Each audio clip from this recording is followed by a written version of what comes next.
para as disfunções do ombro, né? O 10 Explica dessa semana vem com mais uma disfunção que a gente chama de ombro congelado, mas também é muito conhecida como capsulite adesiva, tá bom?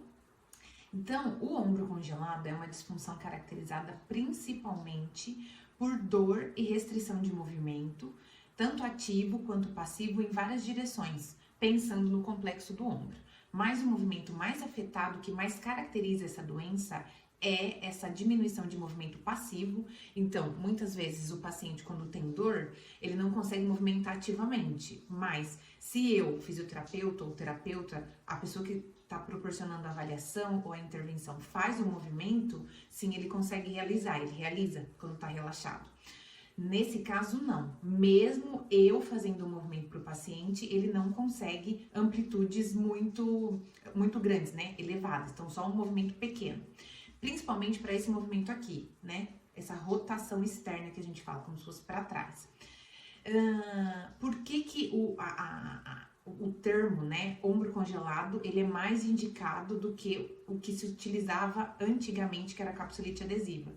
Porque o que os estudos têm mostrado é que não é exatamente um processo inflamatório, por isso capsulite, mas um espessamento dessa cápsula, né, no complexo do ombro, da cápsula que protege a estrutura do ombro, vocês estão vendo aí na imagem, por um processo de fibrose. E aí, quando fibrose, então, é como se essa proteção, ela ficasse um pouco mais espessa, e aí, por conta disso, o ombro fica com um movimento um pouco mais restrito, tá bom?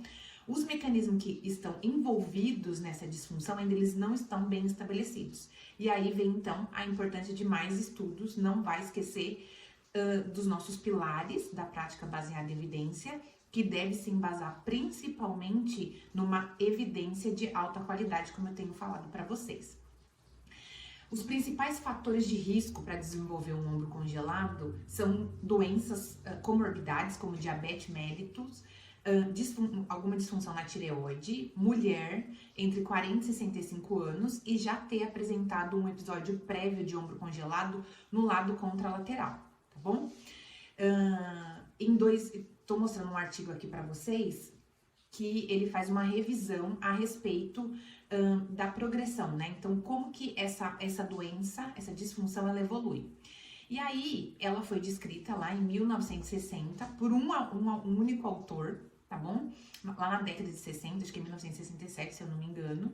E aí, ele descreveu como característica dessa doença que ela era caracterizada por 3 fases. Uma fase de dor, que duraria entre 2 e 9 meses, uma fase de rigidez, entre 4 e 12 meses, e uma fase de recuperação, entre 5 e 24 meses. Então, depois de 2 anos, essa pessoa, teoricamente, se ela não fizesse nada, ela estaria recuperada, tá bom?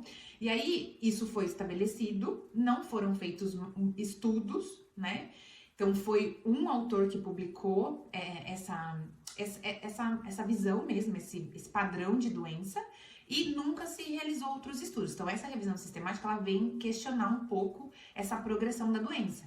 E aí, o que eles encontraram? Que, na verdade, esse estudo de 1960 estabeleceu isso foi adotado, né? E não foram feitos mais estudos para comprovar se isso realmente era verdade, tá bom? Então, a importância da gente continuar sempre pesquisando, né? Não acreditar no que se disse no passado, porque parece que isso não é verdade com base nessa revisão sistemática. Então, eu trouxe 2 revisões sistemáticas, essa da progressão que vocês estão vendo, vou trazer mais uma no final, e uma guia de prática clínica, que eu já vou explicar para vocês como é que é feita, mas também é uma revisão sistemática. E essa revisão sistemática, então, ela mostrou que alguns estudos, na verdade, têm mostrado, não exatamente essa revisão, que indivíduos têm mostrado sintomas da doença até 6 anos após o início, e essa revisão, ela também pontua que muitas vezes a pessoa não inicia o tratamento precoce porque fica esperando isso melhorar, e isso atrasa, né? Tipo, atrasa a melhora da pessoa, ou seja, ela não consegue melhorar o 100% que seria possível se a intervenção fosse precoce, que é isso que os estudos mais recentes têm mostrado, que se você inicia, assim, os exercícios terapêuticos, sessões de fisioterapia, você pode ter, sim, uma melhor qualidade de vida e diminuição de dor e melhora de função, tá bom? É uma disfunção que, no geral, atinge entre 1 e 2% da população. E, então, agora eu venho com as recomendações. O que é recomendado? Então, para essa disfunção específica, a gente tem esse artigo, né? Isso é uma guia de prática clínica. Então, é uma reunião, né, de as pessoas que mais estudam essa disfunção no mundo, basicamente. E aí, então, elas compilam a informação baseada na literatura, baseada em revisões sistemáticas, ensaios clínicos, não vai esquecer da nossa pirâmide. E então eles propõem o que é mais recomendado. E o que é essa guia de prática clínica, que é dessa revista excelente na área de traumato-ortopedia, que é a área que normalmente cuida dessas pessoas, desses pacientes. Ela diz que a maior evidência, a evidência mais forte para tratar esse paciente são injeções de corticosteroide. Então, normalmente é o médico que faz isso, não é o fisioterapeuta, tá? Na região do ombro, normalmente na região aqui que eu falei para vocês, subacromial, entre esse ossinho de cima aqui da escápula e a cabeça do húmero, normalmente, mas tem outras regiões de aplicação. Então, injeções de corticosteroide, mobilizações do ombro, né, que eu mostrei para vocês também, mas vocês estão vendo uma imagem aí, que normalmente é o terapeuta que faz, associado com alongamento, isso. Então, as três. Injeção de corticosteroide, mobilização do ombro mais alongamento é mais efetivo para melhorar a dor e melhorar a função, comparado com mobilização ou alongamento sozinho. Então, isso tem uma forte evidência indicando esse tipo de intervenção. Com relação, o que mais pode ajudar? Então, existe uma evidência moderada, né? Ou seja, que também embasa a nossa prática baseada em evidência da educação do paciente. Então, explicar sobre as fases da doença, que isso pode realmente variar, tá bom? Estimular o paciente a realizar, principalmente o movimento na amplitude funcional, né, nas atividades que ele faz diariamente, livre de dor, mas estimular esse paciente, assim como ensinar alguns alongamentos que ele possa fazer em casa, respeitando sempre a dor, tá bom? Existe uma evidência fraca para o uso de diatermia, que é um equipamento que a gente chama de ondas curtas na fisioterapia, assim como de ultrassom e eletroestimulação associado ou não ao alongamento, para diminuição de dor e função. Se eu uso só mobilização, também eu tenho uma evidência fraca, tá bom? Para o tratamento dessas pessoas considerando dor e função.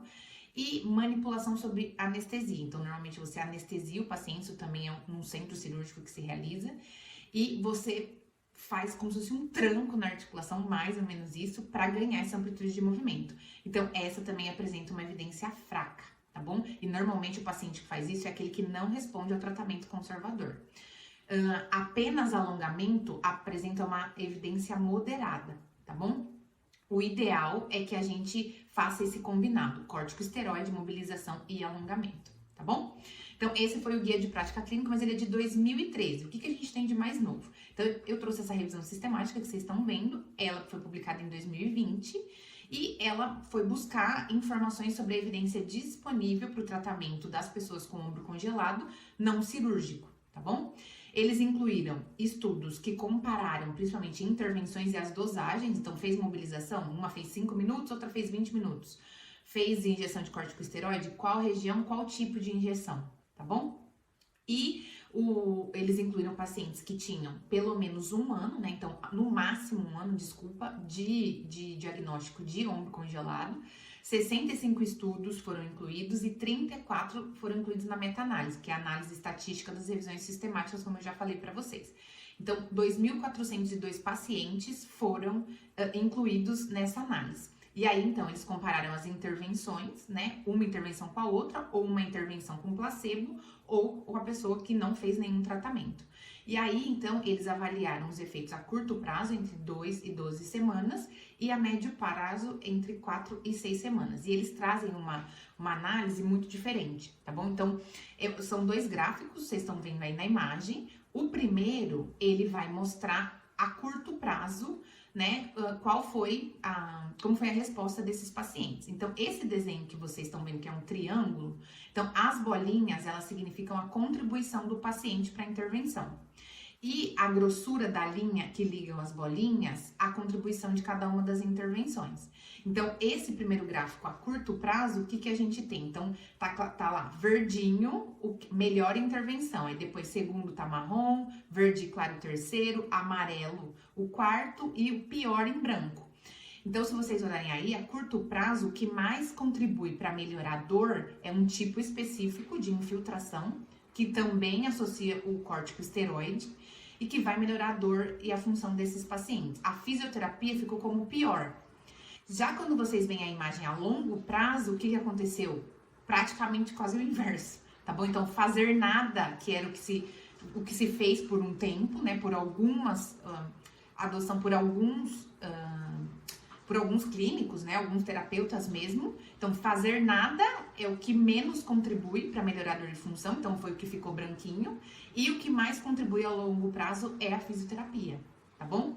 Então, no início, né, o inicial que foi mais o corticosteroide, pode ser que ainda existem poucos estudos bons que mostrem a evidência do exercício, tá bom? Mas para esse tipo de disfunção é sim importante a injeção de corticosteroide. Então, o que eu quero mostrar para vocês é que cada doença é única, então não é também só o exercício, né? A gente tem que olhar para o paciente, lembra dos pilares e ver exatamente o que vai ser melhor para ele, tá bom?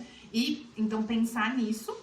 Mas que a longo prazo o que vai mais ajudar é o exercício terapêutico, tá bom? Então, acho que é um assunto ainda polêmico, tá? Mas eu espero que tenha ficado claro. Se vocês ficarem com alguma dúvida, vocês deixam aqui embaixo pra gente que a gente tenta responder, tá bom? Vejo vocês na próxima semana. Tchau!